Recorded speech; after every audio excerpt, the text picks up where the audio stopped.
among women, and blessed is the fruit of thy womb, Jesus.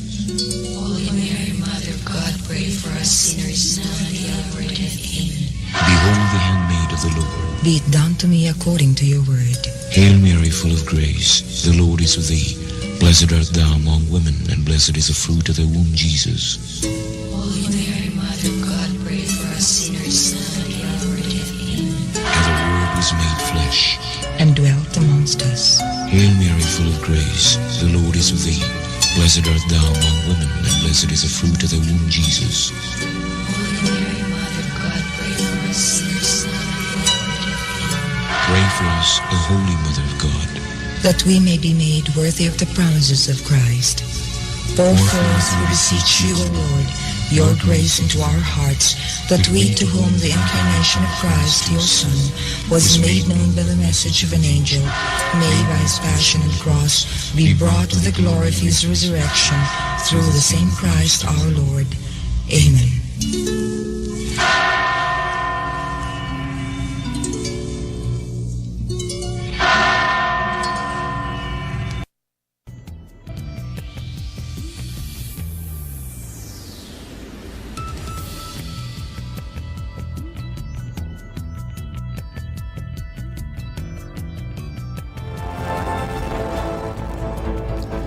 Magandang gabi po sa inyong lahat. Ako si Pia Ontiveros. Ito ang News Night. Lahat ng kailangan ninyong malaman sa araw na ito.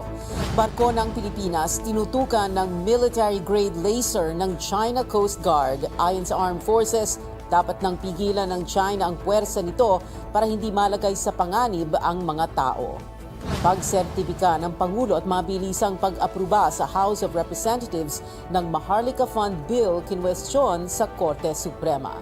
At sa bisperas ng Valentine's Day, ano nga ba ang mga nagbago sa usaping pag-ibig sa paglipas ng panahon? Pag-uusapan natin yan mamaya kasamang G-Talks host, Dr. Gia Sison, sa kanyang special episode bukas, The Evolution of Love.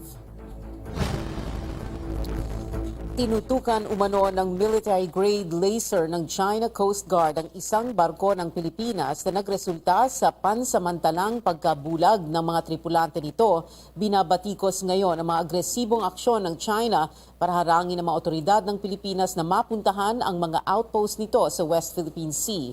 May ulat si Senior Correspondent David Santos.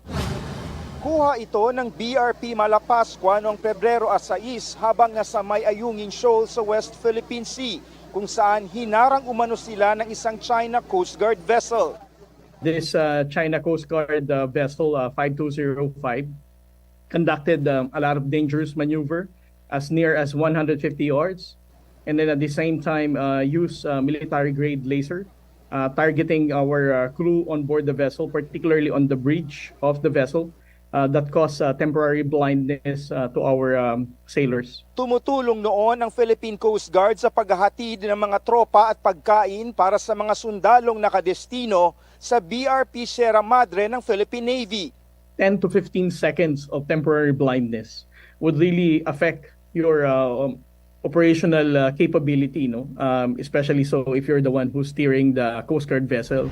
Binatikos ng PCG ang ginawa ng China. Tinawag itong isang lantarang pagbabaliwala at malinaw na paglabag sa soberanya ng Pilipinas.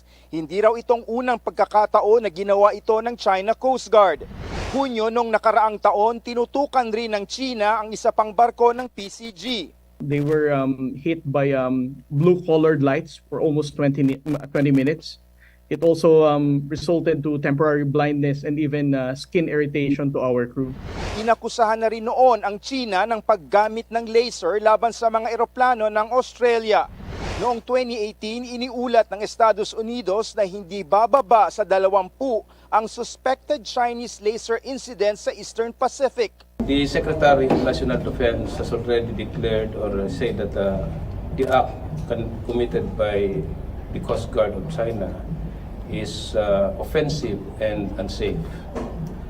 Therefore, I think it is time for the Chinese government to restrain its forces so that it does not commit any provocative act that will endanger the lives of people.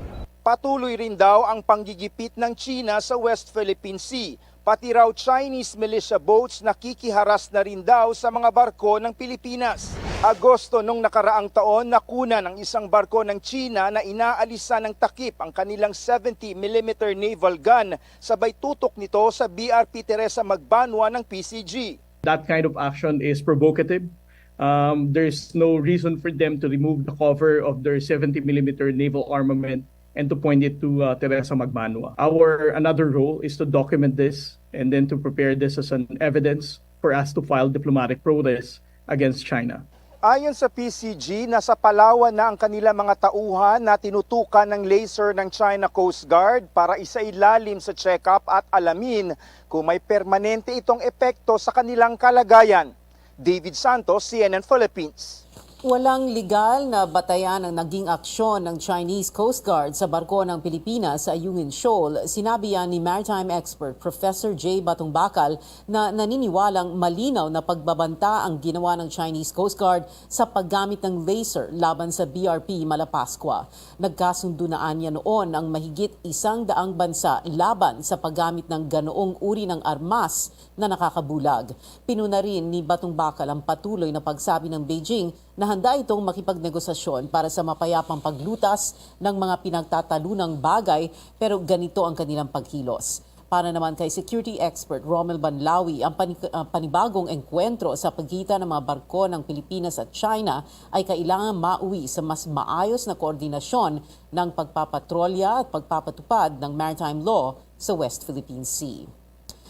Bukas si Pangulong Bongbong Marcos na magkaroon ng Defense at Security Treaty kasama ang Japan at Estados Unidos. Ito'y upang matiyak ang proteksyon ng mga Pilipinong mangingisda sa mga teritoryo ng bansa. May ulat ang aming senior correspondent, George Cahiles. Ang amphibious landing exercises na ito sa pagitan ng mga tropang Pilipino, Amerikano at Hapon ay bahagi ng pagpapalitan ng kaalaman sa humanitarian assistance at disaster relief. Sa pagbisita ni Pangulong Bongbong Marcos sa Tokyo, nagkasundo sila ng Japan na gawing mas madalas ang ganitong aktibidad para masiguro ang kapayapaan sa rehiyon. Ayon sa Pangulo, nais ng Japanese government na iangat ang kooperasyong ito sa mas mataas na antas. We will also look into ways to promote our defense equipment and technology cooperation and to strengthen cooperation amongst Japan, the United States, and the Philippines. It's just a question of agree. Because we really haven't talked about it in detail. It's just been a proposal. Meron, there is the equivalent of a PFA for the Japanese. There is another proposal from the Japanese about a US-Japan-Philippine tripartite agreement.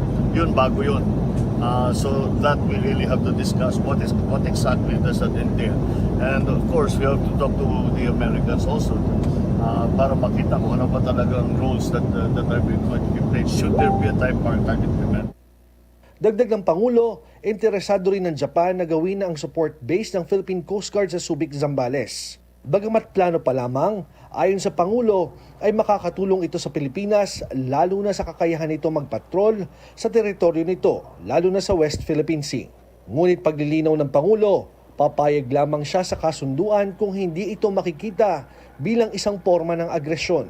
Imbis na pinapakalma natin ang sitwasyon sa South China Sea, ginagawa natin mas magiging mainit, di ba? That's not what we want.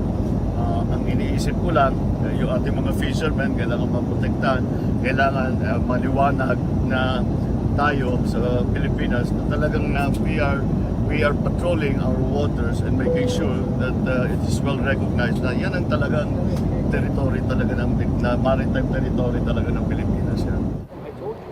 Samantala, malapit na raw i-anunsyo ng Pangulo ang karagdagang 4 na military bases na maaaring puntahan ng mga sundalong Amerikano sa pamamagitan ng Enhanced Defense Cooperation Agreement o EDCA. Magkakaroon siya ng command conference kasamang security cluster ng gabinete hinggil dito. Lagi kong iniisip yun. Kasi nga, lagi tayo nagsasabi, gusto natin mapayapa, hindi magulo, at may safe passage ang ano. Kung tayo pa gagawa ng we will instigate and increase in the tensions, yun ang talagang dapat nating iwasan. Nakikita rin daw ng Pangulo na maaaring magkaroon ng security cooperation ng mga bansa sa Southeast Asia. Pero hindi ito pangungunahan ng Amerika gaya ng Southeast Asian Treaty Organization o SEATO na nabuo noong dekada 50. George Cahiles, CNN Philippines. Pinadedeklarang unconstitutional sa Korte Suprema ng Makabayan Bloc ang pag-certify bilang urgent at paglusot sa third reading sa House of Representatives ng Maharlika Fund Bill. Sa kanilang petisyon, wala umanong public calamity o emergency na batayan ang pagkakaroon ng presidential certification. Sa pagsertipika ni Pangulong Marcos sa bill, sinabi nito na layon ng panukala na palaguin pa ang ekonomiya at social development ng bansa. Hiniling din ng petitioner sa Korte Suprema na mag-issue ng guidelines para sa tamang paggamit ng presidential certification alinsunod sa 1987 Constitution. Ang Maharlika Fund Bill ay dinidinig pa lamang sa committee level sa Senado. Inihayag ni Pangulong Marcos na hindi niya prioridad sa ngayon ang pag-amyenda sa konstitusyon. Sa kabila nito, tuloy ang Senado at Kamara sa kanilang pagdinig sa mga panukala hinggil sa charter change. Narito ang report ng aming correspondent, Sian Arcangel. Lumipad patungong Iloilo ang ilang mambabatas para sa pagpapatuloy ng konsultasyon ukol sa mga panukalang amyendahan ang konstitusyon. Ito na ang ikalawang pagdinig na ginawa ng House Committee on Constitutional Amendments sa labas ng Batasang Pambansa. Noong nakaraang linggo, nagdaos ng konsultasyon ang komite sa Cagayan de Oro. Ang mga politikong pabor sa Chacha, sinabing napapanahon na ito. As a former mayor of Ormoc City, I fully understand and support the importance of foreign direct investments in our city, especially to the provinces. Maski na hindi natin itatanong ang mga payers, and I have them 18 under my wing, lahat po sila gusto nang amyendahan ang ating konstitusyon. Pero mismong si Pangulong Bongbong Marcos, sinabing hindi prioridad sa ngayon ang pagbabago sa konstitusyon. It's not a priority for me. Because maraming ibang kailangan gawin eh. Maraming kailangan, there's so many other things that we need to do first that we can still do. We can achieve kung nakukuha naman natin yung gusto natin, but within the present constitutional the way the constitution is written. Sa kabila nito, desidido ang Kamara at Senado na ituloy ang pagtalakay sa Chacha. Ang pinuno ng Senate Committee on Constitutional Amendments na si Senador Robin Hood Padilla, sinabing obligasyon niyang isulong ang kanyang mga advokasya, suportado man ito o hindi ni Marcos. Ayon naman sa pinuno ng House Committee on Constitutional Amendments na si Congressman Rufus Rodriguez, may kalayaan ng Kamara na magdaos ng pagdinig bilang hiwalay na sangay ng pamahalaan. Mismong ang pinsan ng Pangulo na si House Speaker Martin Romualdez, sinabing Chacha na lang daw ang kulang para mahikayat ang mga dayuhang negosyante. Once we open it and once we revisit economic provisions to make it less restrictive, then I think we will get, if the final success that we all been looking for. That the Philippines, moves up from the third world country tier to developed country status. May nakakasapang pagdinig ang komite ni Rodriguez sa Pampanga ngayong linggo. Pagkatapos nito, pag-uusapan ng mga mambabatas ang kanilang mga susunod na hakbang tungkol sa Chacha. Sian Arcangel, CNN Philippines. Sisimulan na sa Lunes ng binuong 5-man panel ang kanilang assessment sa mga nagsumite ng courtesy resignations upang malinis ang hanay ng pulisya na nadadawit sa iligal na droga. Ayon kay PNP Chief General Rodolfo Azurin Jr., may pauna ng draft na mga susunding panuntunan sa investigasyon at hihingan na lamang ng final recommendation ang panel hinggil dito. Hindi lamang anya intelligence information ang pagbabatayan ng pagsisiyasat, kundi maging documentation ng mga kasong hinawakan ng mga opisyal sa kanilang mga operasyon laban sa ipinagbabawal na gamot. Actually, after this press conference, mag-start nang mag-meet yung 5-man advisory group this morning. Before I came here, I met them. So for today or for this week, we'll already discuss yung mga house rules na nagagamitin natin sa pag-evaluate and pag-assess ng mga third-level officers natin. In the same manner as we'll also, part of the discussion will also be how how do we intend to finish the job in less than 3 months.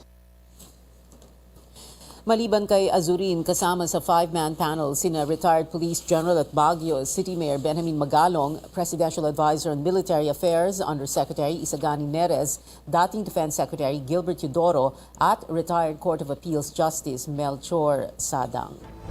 Susunod, magandang pagpasok sa linggo para sa mga motorista dahil makakaltasan na naman ang presyo ng ilang produktong petrolyo. At lagpas 36,000 tao na ang nasawi dahil sa lindol sa Turkey at Syria. Ang mga detalye dito sa Newsnight. That news was brought to you by ACS Manufacturing Corporation, ISO certified world-class quality. ACS.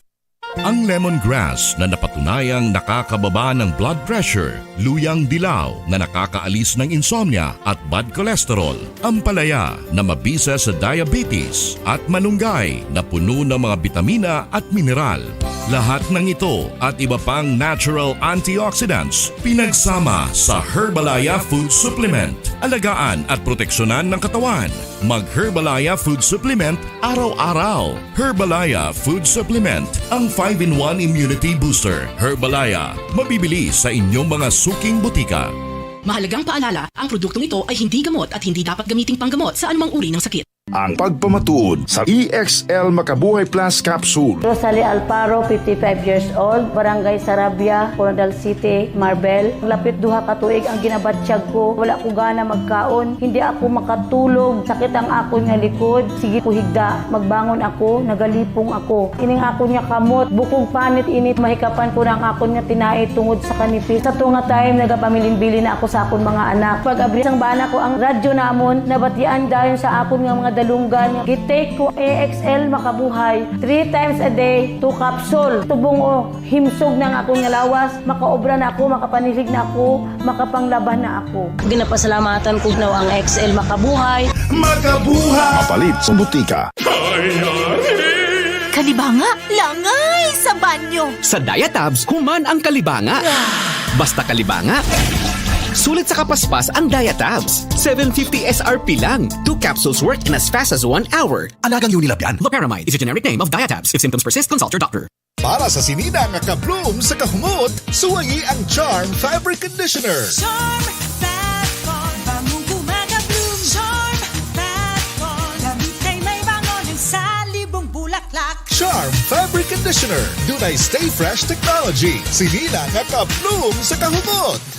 Charm Fat Con, bamong kumaga-bloom. Charm Fat Con, gamit kay may bangon sa libong bulaklak. Charm Fabric Conditioner. Manufactured by ACS Manufacturing Corporation. ISO certified world-class quality. ACS. Hanggang February 7, gasolina ang may pinakamataas na dagdag presyo ngayong taon na 5 pesos at 10 centavos kada litro, habang ang halaga ng diesel bumaba sa 2 pesos at 15 centavos kada litro. Nasa 25 centavos naman ang natapyas sa presyo ng kerosene. Ang pagbabago sa presyuhan ay dahil umano sa patuloy na pagtaas ng stock ng Estados Unidos ng krudo. Maaring may mamemenos din sa gastos sa sibuyas simula sa susunod na buwan. Inaasahan ng Farmers Group na sinag na bababa ang farm gate price ng bawat kilogram ng pulang sibuyas sa 60 pesos mula sa 150 at 35 pesos naman mula 50 para sa puting sibuyas. Maalalang inaprubahan ng gobyerno noong Enero ang pag-angkat ng sibuyas upang mapababa ang presyo nito na umabot sa higit 700 pesos kada kilogram. Ayon kay Sinag Chairman Rosendo So, sapat pa ang supply ng ilang buwan. We think na ang kailangan mag-import ulit mga September na. Maybe around August this coming year for the next batch of importation. For now, enough naman yung 3,800 metric tons. Dagdag ni So, kakaunti lamang ang inangkat na sibuyas kaya hindi maapektuhan ang mga magsasaka nito. Malapit na ang summer kaya naman ang iba't ibang lugar sa bansa inumpisa ng dayuhin sa unang pagkakataon mula nang tumama ang pandemya, isang international cruise ship ang dumaong sa Tagbilaran City sa Bohol. Lula ng barko ang nasa mahigit 380 na turista at lampas 290 crew members. Yan ang Silver Shadow ship na galing sa Monaco. Para sa lokal na pamalaan ng Bohol, malaking tulong ito para mapasigla ang kanilang turismo. Ang Chocolate Hills, Tarsier Sanctuary at ang mga lumang simbahan ang ilan lang sa mga popular na pasyalan sa probinsya. Dahil sa pagdami ng mga turista, maaring kailanganin daw ng lalawigan ang mas marami pang akomodasyon. Sinalubong naman ng Lawig Festival sa Polompon, Leyte ang mga turista mula pa rin sa Silver Shadow cruise ship. Matapos nito ay nag-swimming, nag-snorkeling at nagpamasahe pa sila sa Kalanggaman Island. Natikman din nila ang ilang mga pagkain Pinoy gaya ng halo-halo. Siyempre hindi na pahuli ang bida sa handaan ang lechon. Sa Nobyembre, isa pang cruise ship ang inaasang dadaong sa Kalanggaman Island. Magpapahuli pa ba ang Boracay? Ang world-class na ganda ng isla, pinasyalan ng mga lula ng MV Seabourn Angkor. Nasa 560 na pasero at 482 na crew members lang naman ang sakay ng barko. Isa lang ito sa 18 international cruise ship na nakatakdang bumisita roon ngayong taon. Ayon sa Tourism Department, hindi lang ang Boracay ang makikinabang dito kundi pati ang kalurang bahagi ng Aklan.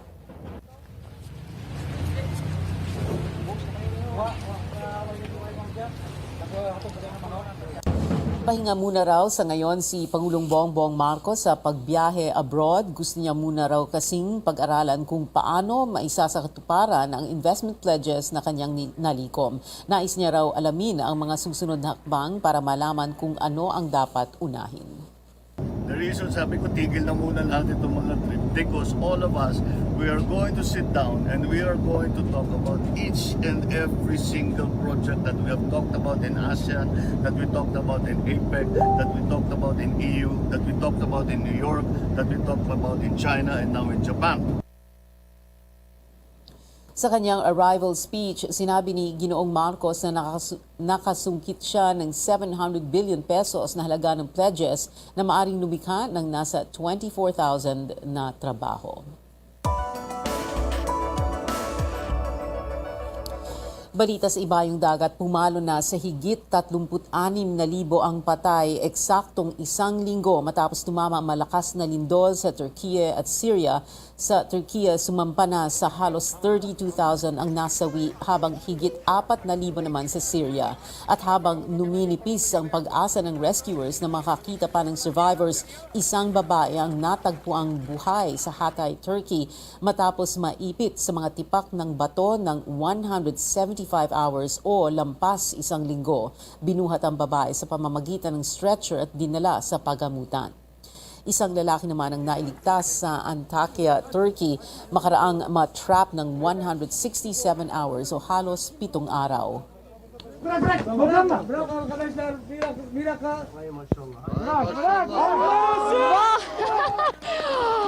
Bir mucizeye tanıklık ediyoruz şu an. Kendi imkanlarıyla çıktı. Ayakta, sapasağlam. Ekiplerle sahipte. Kendi imkanlarıyla ayakta, sapasağlam. Samantala, nawawala pa rin ang isang Pilipina at kanyang mga anak sa Turkiye. Pinaniniwalaang naiipit pa rin sila sa kanilang gumuhong tirahan sa Hatay City. Humina ng tulong ang ating embahada sa mga otoridad para masagip ang mag-iina. Itinigil naman ang ilang rescue operations sa dalawang bansa matapos ang 6 na araw dahil yan sa banta sa seguridad ng mga responder. Pero ang ating 85-man team na ipinadala sa Turkiye tuloy ang operasyon. Naka-recover sila ng 4 na bangkay sa Adıyaman province. Nagtayo rin sila ng isang satellite field hospital para gamutin ang survivors at sugatang responders. Patuloy naman ang pagbuhos ng tulong mula sa international community. Ang magnitude 7.8 na lindol noong nakarang linggo ang itinuturing na isa sa deadliest na tumama sa rehiyon sa higit isang siglo. Isa na namang unidentified object ang pinabagsak ng US military sa Upper Peninsula ng State of Michigan sa Estados Unidos. Ayon sa Pentagon, ang sentro ng US Defense Department nasa altitude itong 20,000 feet ng tirahe ng isang US fighter jet at mahulog sa Lake Huron. Hugis octagon ang bagay at mayroon itong mga tali. Hindi pa malinaw kung mayroon itong surveillance capabilities gaya ng suspected Chinese balloon na pinabagsak noong nakaraang linggo. May pinatamaan ding unidentified object sa Canada kahapon. Ito na ang ika-4 na pagkakataon na may pinabagsak na high-altitude object sa North America.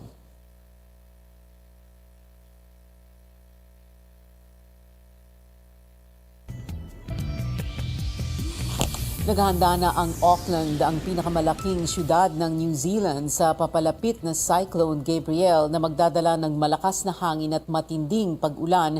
Isinailalim na sa state of emergency ang Auckland at 4 pang lugar doon. Isinara na rin ang maraming eskwelahan at government facilities sa mga tatamaang lugar. Hinagupit ng bagyo ang Norfolk Island noong Sabado kung saan halos 60,000 bahay ang nawalan ng kuryente.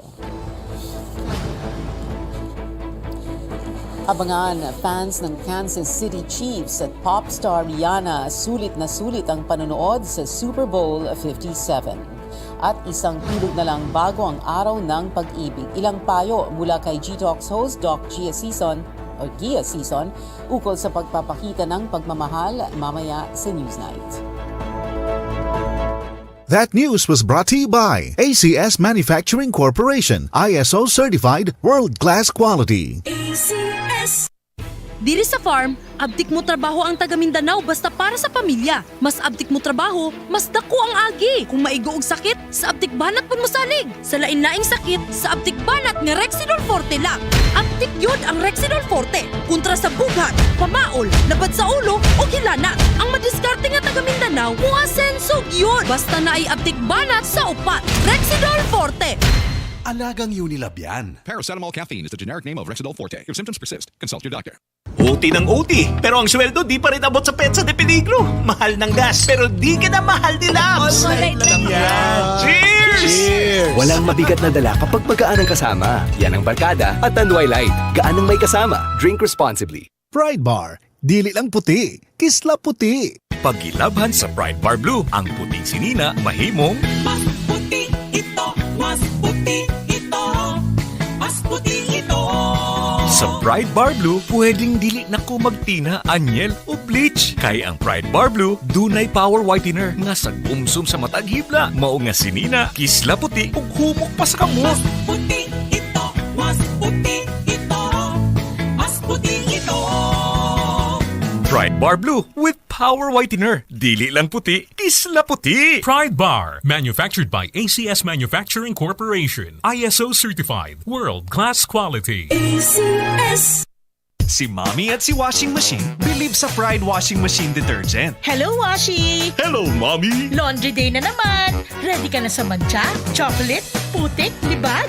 Kaya yan ang Pride Washing Machine Detergent. May triple stain-away formula. Tanggal ang makapit, madikit, at malupit na dumit mancha. Easy ang labada. Mula noon hanggang ngayon. All you need is pride. All you need is pride. Pride Detergent, manufactured by ACS Manufacturing Corporation. ISO certified, world-class quality. ACS. Kini nga balita hatod kanato sa Rexidol Forte. Rexidol Forte, abdik banat sopat. Kalibanga, langay sa banyo. Sa Diatabs, human ang kalibanga. Basta kalibanga, sulit sa kapaspas ang Diatabs. 750 SRP lang. 2 capsules work in as fast as 1 hour. Alagang Unilab yan. Loperamide is a generic name of Diatabs. If symptoms persist, consult your doctor. Sa panahon ngayon, kau ba'y sigurado? Kau ba'y protektado? Ang pamilya ay i-shield mo. Laban sa bakterya, I-shield mo. labanan pati virus, I-shield mo. Shield Bath Soap. Patay ang 99.9% of bacteria and virus tested. Bilib ang mga eksperto sa Philippine Nurses Association. sa sakit protektado, I-shield mo. pamilya protektado, I-shield mo. Shield Bath Soap. Manufactured by ACS Manufacturing Corporation. ISO certified, world-class quality. ACS. Pilipinas na mapuntahan ang mga outpost nito sa West Philippine Sea. Tumutulong noon ang Philippine Coast Guard lula ng BRP Malapascua sa paghatid ng mga tropa at pagkain para sa mga sundalong nakadestino sa BRP Sierra Madre ng Philippine Navy nang mangyari ang insidente. This China Coast Guard vessel 5205 conducted a lot of dangerous maneuver as near as 150 yards, and then at the same time use military-grade laser targeting our crew on board the vessel, particularly on the bridge of the vessel, that caused temporary blindness to our sailors. Ayon sa Coast Guard, nasa Palawan na ang kanilang mga tauhan na tinutukan ng laser para isailalim sa check-up at alamin kung may permanente itong epekto sa kanilang kalagayan. Sinabi naman ng Armed Forces na dapat nang pigilan ng China ang puwersa nito para hindi malagay sa panganib ang mga tao. Tinalakay sa Senado kung paano mapapabuti ang pagpapatupad ng Anti-Bullying Act of 2013 sa gitna ng libo-libong kaso ng bullying o pang-aapi na naitala ng Education Department kada school year. Pero giit ni Senator Win Gatchalian, masyado raw mababa ang datos na yan kaysa sa international large-scale assessments. Narito ang ulat ni Catherine Cruz. Halos 49,000 reklamo ng bullying ang natanggap ng Education Department mula 2017 hanggang 2020. Ulat ito mismo ng DepEd sa Senate Committee on Basic Education tungkol sa implementasyon ng Anti-Bullying Act of 2013. Noong school year 2017 to 2018, may halos 16,000 kaso ng bullying. Tumaas ito sa higit 21,000 nung sumunod na taon. Pero noong school year 2019-2020, 11,000 kaso lang ang naitala. Posible raw na may underreporting dahil sa pag-shift sa distance learning dahil sa pandemya. Higit kalahati sa mga natanggap na reklamo ay patungkol sa physical bullying na sinundan ng social bullying, gender-based bullying, cyberbullying at retaliation. Nakababahala raw ang dami ng kaso, pero sabi ni Senate Committee on Basic Education Chair Win Gatchalian, tila masyadong maliit ito kumpara sa tala ng mga international large-scale assessments. So how do we continue if the numbers are different? Because what the large-scale examinations are saying, it's between 40 to 60%. So if you talk about converting that to student population, you're talking about 10 million to 12 million students, as opposed to 11,000. Hindi raw maayos na matutugunan ng DepEd ang problema kung mali ang datos na natatanggap nito, lalo na kung may mga estudyanteng takot mag-report.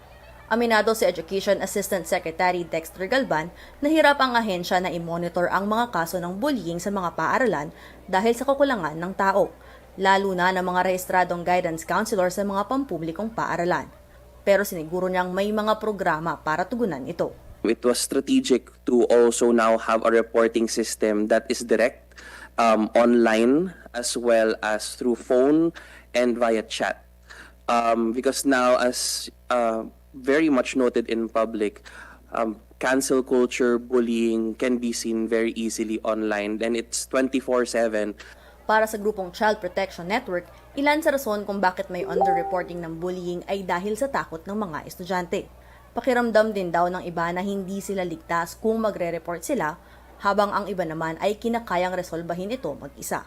If the students ever report, they would first report to their friends rather than to authorities. So helping friends know how to help their friends, in reporting is very critical. Suwestyon naman ni Senador Robin Hood Padilla, gawing discreet ang paraan ng pag-imbestiga at pagkausap sa mga sangkot sa bullying para hindi maging eskandalo at maengganyo rin ang iba pang biktima na mag-report din. Ang grupong Save the Children nagsuggest na magkaroon ng DepEd ng mga programa para pigilan ang bullying tulad ng pag-iwas sa diskriminasyon ng mga batang may kapansanan at parte ng LGBTQ community. Catherine Cruz, CNN Philippines. Iginigiit ng National Economic and Development Authority, kailangan ding pagtuunan ng pansin ang pag-alaga sa kalikasan para sa pag-unlad ng ekonomiya, kaya naman may mga environmental initiatives sa Philippine Development Plan 2023 to 2028. Nagulat si Paige Javier live mula Cubao, Quezon City. Paige. Isinusulong ng National Economic and Development Authority ang Sustainable Consumption at Production o wastong paggamit at produksyon para magtuloy-tuloy ang paglago ng ekonomiya. Ayon kay NEDA Secretary Arsenio Balisacan, maaari itong magawa sa agarang pagpapatupad ng mga stratehiyang nasa Philippine Development Plan. Kasama rito ang pag-institutionalize ng Natural Capital Accounting Roadmap. Nakapaloob din sa plano ang mga hakbang na makakatulong sa pangangalaga ng kalikasan. Sinabi ni Balisacan na kailangan ang pagsaalang-alang sa likas na yaman ng bansa para masigurong hindi nakakasira rito ang paglago ng ekonomiya. Ipina-advance natin yung tinasabi natin natural resource accounting para malaman natin na yung ginagawa natin na pag-extract ng resources that fuel our economy ay walang trade-off, no? Or as much as possible, maliit yung trade-off. Halimbawa, yung sa mining na lang, kung destructive yung mining mo, masisira yung production wealth natin. That will cause in harming our economic activities, our enjoyment of our use of these resources, and therefore compromise the future. Dagdag ni Balisacan, mahalaga ang Philippine Action Plan para mahikayat ang taong bayan at mga kumpanya tungkol sa sustainability. Aniya, makakatulong ang nasabing roadmap sa gobyerno sa paggawa ng mga polisiya at plano kaugnay ng mga likas na yaman ng bansa. Makikipagtulungan ang NEDA sa Philippine Statistics Authority at Environment Department sa pagpapatupad nito. We really need more data. We need to invest in good data para ma-estimate natin kung ano yung contribution natin sa mga reforestation, conservation ng mga waters natin. Yun yung gusto nating makita para malaman natin kung ano yung sinasabi natin na mataas ang GDP growth, pero kung sinisira naman natin yung natural wealth natin, eventually that growth will not be sustainable. Ibinahagi naman ng Environment at Trade and Industry Departments ang kanilang mga programa kaugnay ng sustainability. Ang DENR ay nagsasagawa ng mapping ng mga likas yaman at pagrerepaso ng polisiya sa pagmimina, habang ang DTI ay nagtutulak ng mga polisiya kaugnay ng pangangalaga sa kalikasan. Nagpahayag ng suporta sina Senador Loren Legarda at Pia Cayetano, ang pribadong sektor, mga development group at civil society. Simula pa lang ang event na ito sa mga advocacy initiatives kaugnay ng Philippine Development Plan. Balik sa'yo. Paige Javier, nagulat. Susunod, alamin kung aling koponan ang nanaig sa pinakahuling Manila Classical Duel ng PBA at 9-time Grammy Award-winning artist bumida sa halftime show ng Super Bowl 57. Manatiling nakatutok sa Newsnight. That news was brought to you by ACS Manufacturing Corporation, ISO certified world-class quality. Ang lemongrass na napatunayang nakakababa ng blood pressure, luyang dilaw na nakakaalis ng insomnia at bad cholesterol, ampalaya na mabisa sa diabetes, at malunggay na puno ng mga bitamina at mineral. Lahat ng ito at iba pang natural antioxidants pinagsama sa Herbalaya Food Supplement. Alagaan at proteksyonan ng katawan. Mag-Herbalaya Food Supplement araw-araw. Herbalaya Food Supplement, ang 5-in-1 immunity booster. Herbalaya, mabibili sa inyong mga suking butika. Mahalagang paalala, ang produktong ito ay hindi gamot at hindi dapat gamiting panggamot sa anumang uri ng sakit. Ang buhay ay masaya pag ang hugasin ay easy, lalo na sa masebong kaldero at kawali. Kaya mag-Smart Dishwashing Paste, pang heavy-duty hugasin. Ang galing, galing, galing. Smart! Yan ang Smart Dishwashing. May double tanggaling formula, tanggal galingan sebo at bakterya. Kaya ang Smart #1 Dishwashing Paste. Ang galing, galing, galing. Smart! Yan ang Smart Dishwashing. Smart Dishwashing Paste, manufactured by ACS Manufacturing, ISO certified, world-class quality. Kini nga balita hatod kanato sa Rixidol Porte. Rixidol Porte, abtik banat sopat. Para di madaling masira ang ngipin ng pamilya, ngayon pa lang, Unique toothpaste for brushing every after kumain. dahil ang Unique Toothpaste may Max Protect formula. Ngipin ay Max Alaga, Max Protektado pa. Helps stop cavities even before they start, while keeping breath fresh with regular use. Unique toothpaste for brushing para siguraduhin ngipin ay Max Alaga, Max Protektado pa. Unique Max Alaga, Max Protectado with Unique Toothpaste Maximum Fluoride Protection. Manufactured by ACS Manufacturing. ISO certified, world-class quality. ACS. City Chiefs ang ikalawa nitong Super Bowl sa loob ng 4 na season. Pinabagsak ng Chiefs ang Philadelphia Eagles 38-35 sa Super Bowl 57 kaninang umaga Philippine time sa Glendale, Arizona. Nabaon ang Kansas City sa 24-14 deficit sa halftime pero unti-unti itong humabol at tuluyang kinuha ang kampyonato matapos ang game-winning field goal ni Harrison Butker 8 segundo ang natitira sa laban. Kahit may iniindang ankle injury sa first half, hindi pa rin binigo ni National Football League MVP Patrick Mahomes ang Kansas fans nang magtala siya ng 3 touchdown pass. Siya rin ang kinilalang Finals MVP at naging ikapitong manlalaro sa kasaysayan ng NFL na napanalunan ng regular season at Finals MVP sa iisang season. Balik tayo dito sa bansa. Basketball news naman, ipinatikim ng Magnolia Chicken Timplados Hot Shots sa reigning champions Barangay Ginebra San Miguel ang una nitong talo sa PBA Governor's Cup. Tinambakan ng Hot Shots ang Ginebra 118-88 kagabi sa Mall of Asia Arena. Sinandala ng Magnolia sa import Antonio Hester na nagtala ng 28 points, 18 rebounds at 9 assists. At Mark Baroca na may conference high 21 markers. Sa panayam ng Sports Desk, ibinahagi ni Baroca na naging mas fluid ang laro nila mula ng palitan ng dating import na si Eric McCree.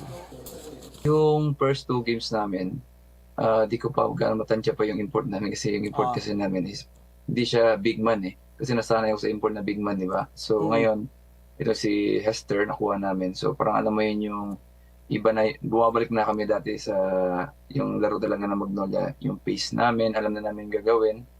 Kasi kahit ilang days pa lang nag-practice kami si Hester, magaling din siya kasi big man siya, mabilis na lang siya ituruan.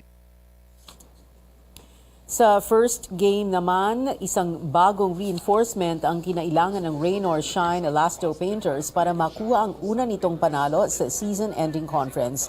Inungusan ng tropa ni Coach Yang Giao ang Blackwater Bossing 122-117 para putulin ang kanilang 4-game losing skid. Bumida para sa Elasto Painters ang pumalit kay Michael Qualls na si Greg Smith II na nag-ambag ng 38 points. We changed our import. Alam mo, in fairness to Michael Qualls, he was producing the numbers, he was trying his best to get us a win. But sometimes, hindi talaga nag-fit. We had to make that decision. It's a painful decision every time. But it's a good thing. No? We got Greg. He produced in his first game. Balik aksyon ang PBA sa Miyerkules kung saan magharap ang Blackwater at TNT Tropang Giga ng alas 3 ng hapon. Susundan niya ng bakbakang Northport Batang Pier at San Miguel Beermen sa alas 5:45 ng hapon. Sa boxing, pinabagsak ni Yumir Marshall si Ricardo Villalba ng Argentina sa middleweight clash nila kahapon sa San Antonio, Texas, sa Amerika. Unang na-knockdown ang mas veteranong si Villalba sa dulo ng round 1 mula sa isang body blow ni Marshall. Nakatayo pa si Villalba pero agad siyang pinatamaan ng Olympic bronze medalist ng isang right hook sa sumunod na round. Itinigil ng referee ang laban sa 48-second mark ng round 2. Ngayon ay may 4-0 win-loss record na ang 27 anyos na si Marshall, dalawa rito natapos sa knockout.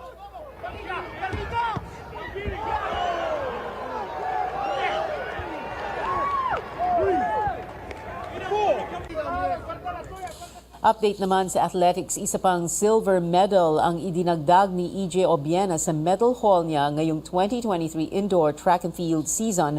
Lumundag si Obiena ng 5.82 meters sa ISTAF Indoor Berlin sa Germany noong Sabado.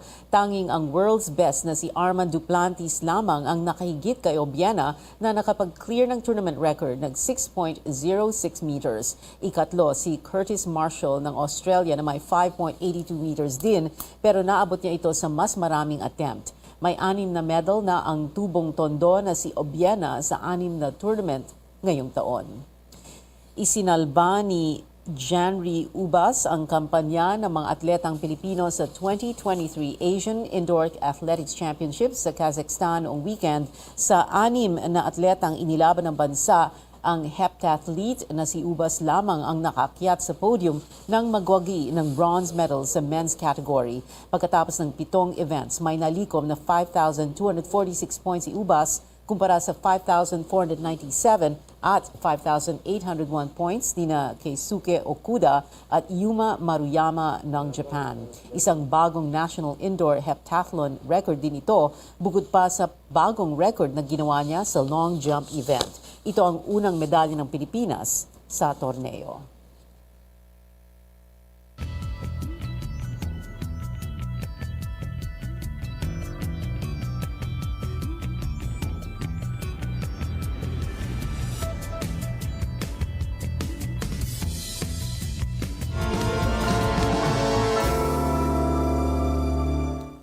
After 7 years of not doing live shows, tila isang concert sandwiched by a football game ang nangyari sa katatapos lang na halftime show performance ni Barbados babe Rihanna.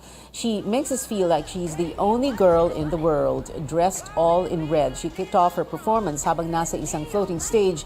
Ginulantang din ni Rihanna ang kanyang fans matapos kumpirmahin na buntis siya sa kanyang second child as also this sparked speculation during her diamond performance when she rubbed her stomach during the show.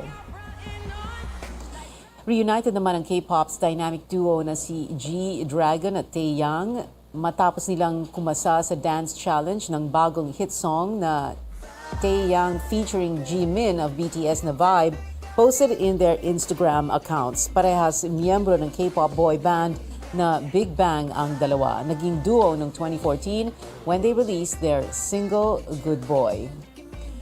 Bumuhos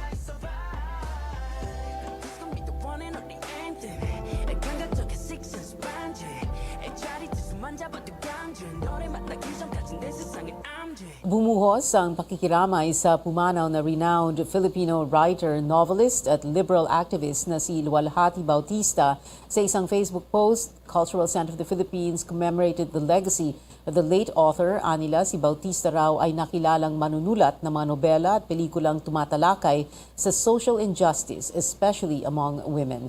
Bautista was also recognized as the Gawad CCP for Literature awardee noong 2020. Nagpaabot din ng pakikiramay ang veteran actress na si Vilma Santos Recto. Pinasalamatan niya ito at nangakong ipapatuloy ang pakipaglaban para sa karapatan ng mga kababaihan.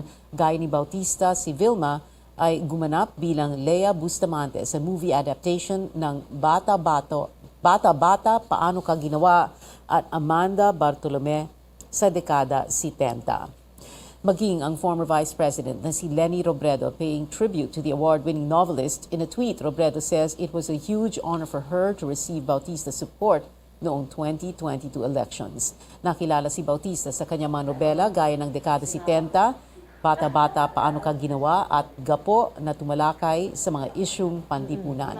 Sinulat din niya ang screenplay ng mga pelikulang Sakada, Kung Mahawi Man ang Ulap at Bulaklak ng City Jail. Si Bautista ay kilala rin bilang alagad ng sining na nagtataguyod sa pakipaglaban for women's rights. Sa panayam ng CNN Philippines noong 2020, nasabi niya na ang mga nobela niya ang kanyang magiging legacy. Sa akin yung aking mga nobela, mabubuhay yan ng mas matagal kaysa sa akin, di ba? Patay na ako, andyan pa yan. Pumanaw si Bautista sa edad na 77 At para sa iba pang showbiz updates, narito si Sam Sadwani. Sam. Inilabas na ang official trailer ng bagong epic superhero film na The Flash. Sa ilalim ng direksyon ni Andy Muschietti, ang American actor na si Ezra Miller reprises his role as Barry Allen. Sa naturang trailer, makikita na worlds collide nang gamitin ni Barry ang kanyang superpowers to travel back in time para baguhin ang past, but turns out to be something different sa kanyang inaasahan. Here's a look.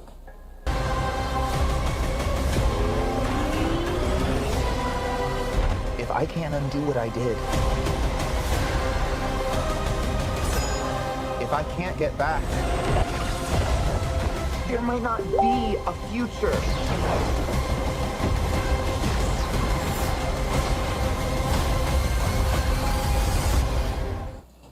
Ipapalabas ang The Flash in local cinemas simula June 14.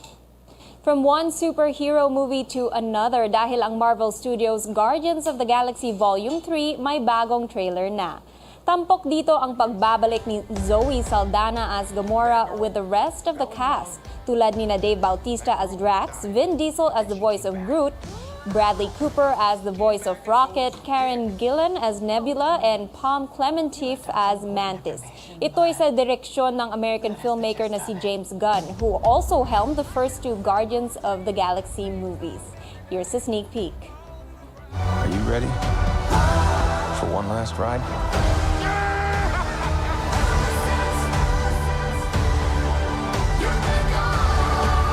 We'll all fly away together. To the forever and beautiful sky.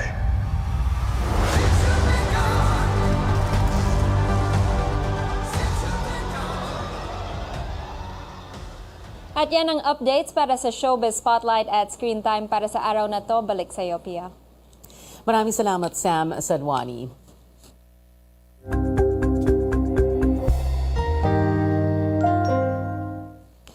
Ngayong bisperas ng Valentine's Day, usapang pag-ibig naman tayo o yung tinatawag na malabong usapan ng ilan. Paano nga ba nagbago ang pag-express ng pagmamahal sa paglipas ng panahon? Makakausap natin ngayon ang host ng G-Talks dito sa CNN Philippines na si Doc Dia Season. Hi, Doc Dia. Welcome to the show. Hello, Pia.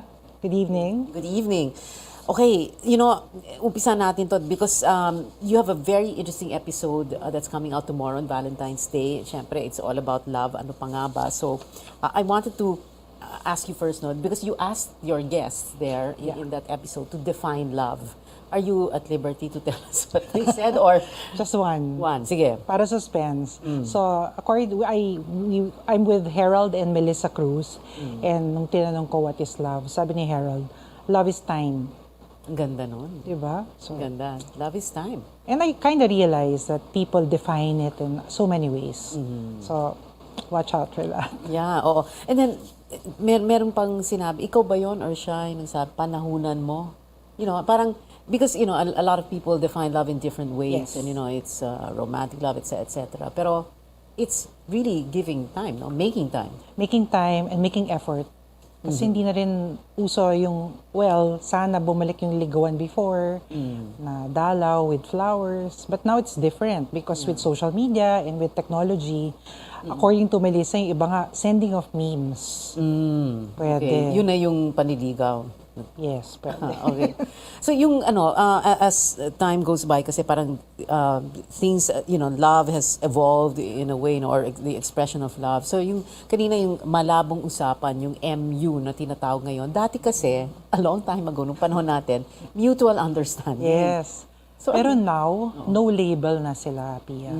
Okay. So even the terms evolved. But the feelings is ganun. Parang hindi ka pa ready mag-commit.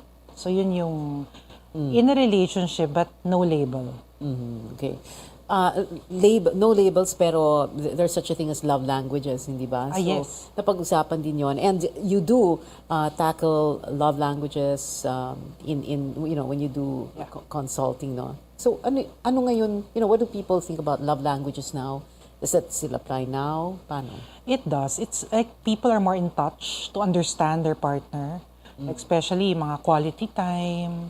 And they're kind of more interested in looking into it as well. So, yan yung difference. Kasi before, hindi naman defined yun eh. But I think love language has been with us more than 5 years ago. But ngayon lang nagkakaroon ng definition. Napag-usapan ba dun sa episode na yun? And when you do your consultations, when people talk to you, di ba, there's a lot of, sometimes may misunderstanding, di ba? Parang akala ng guy na may gusto sa kanya yung girl, or yung girl, akala niya may, yung mga gano'n, no? Marami. Ano paasa? Yung mga Who are you madaming referring paasa. Kaya careful tayo sa... But there are people kasi who are really expressive. And we have to give them that. But, pag alam mo nang may gusto yung isang tao, medyo be careful if the feeling is not mutual. Okay. When you say be careful, wag kang pa-fall. Yung parang, don't, how do I say this? Parang, don't give them the parang sign na, it's mutual. It's okay to express yourself. It's okay to be real about our feelings because it's about time. Okay, so wag magpabudol. Wag magpabudol sa pag-ibig. Wag magpabudol. Pero minsan may nagpapabudol. Madami. Okay. What kind of questions did you get for that show? And I mean, without telling us how they were answered. No?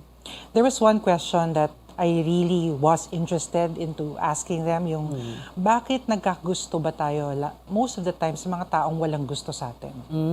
Yun. And they explained it so well. Okay. So, yun. Abangan. Ang bitin naman. I'm sure yung ibang nanonood ngayon bakit nga ba? Tomorrow. No, but can you give like a psychological, meron bang psychological explanation yon? Actually, wala naman. It's just that you fell for the wrong person. It's not mutual. So that's something we need to accept and respect. Okay, accept, respect, then move on. Yeah. Parang ingat na ingat ka. Okay. Di ba maraming, there are movies that talk about, there are lines like, oh, you complete me. Ang daming ganon, no, na, young people fall in love with someone and then this person completes them. All of a sudden, they're whole. Yeah. Tama ba yun? Our take is no. Because you complete yourself first before you actually get into a relationship. So dun pumapasok yung self-love, yung self-care.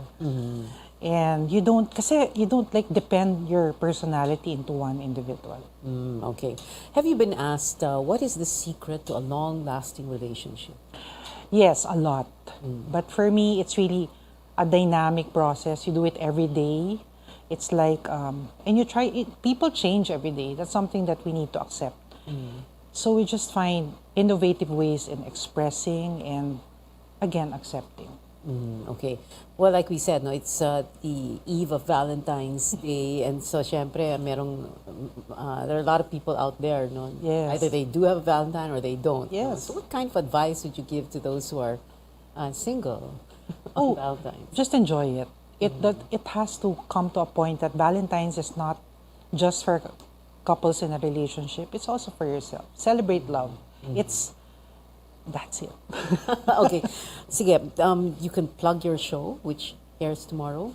It airs tomorrow, G Talks, at 8:30 p.m. So I'm joined by Harold and Melissa Cruz, who brought so much insight. And the title is The Evolution of Love. So abangan nyo yan because it's really enlightening. All right. Thank you so much. Maraming salamat. G Talks host, Doc Gia Season. Thank you for being here. At yan ang mga kailangan ninyong malaman ngayong Lunes, February 13, 2023. Like we said, bisperas ng Valentine's Day. Magkita-kita ulit tayo bukas dito sa CNN Philippines. Ako si Pia Ontiveros at ito ang Newsnight. That news was brought to you by ACS Manufacturing Corporation, ISO certified world-class quality. ACS. Diri sa farm,